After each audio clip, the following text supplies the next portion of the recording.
cas, l'intervention. Les résultats de l'étude sur la crise sahélienne et les nouvelles dynamiques socio-religieuses dans la moyenne vallée du fleuve Sénégal sont désormais connus.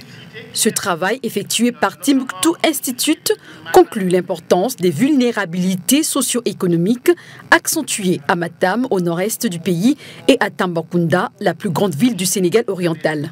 Quelques signaux sur la question foncière, la question du pastoralisme, qui sont aujourd'hui des éléments conflictogènes dans notre région, mais surtout des capacités de résilience qu'on note quand même dans ces régions et qui ont besoin d'être renforcées, surtout que l'État qui devrait de plus en plus affirmer sa présence protectrice. La fondation allemande Konrad Adenauer, en partenariat avec Timbuktu Institute, poursuit sa vision, celle d'accompagner les organisations dans la lutte contre le terrorisme et de renforcer le dialogue interreligieux.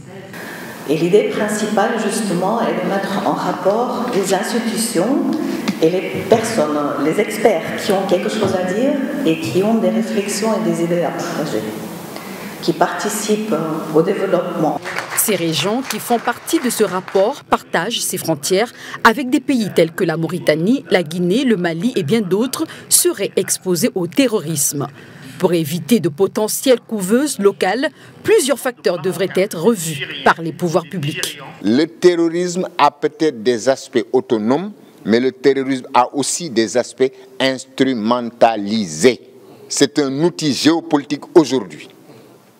Et donc, quand les États choisissent des positions, ils ont intérêt en même temps à en tenir compte et à se préserver au cas où. Le Sénégal peut compter sur ses valeurs religieuses pour maintenir sa paix. D'ailleurs, le gouvernement a mis en place des stratégies pour renforcer la résilience nationale, notamment le programme d'urgence des axes et territoires frontaliers.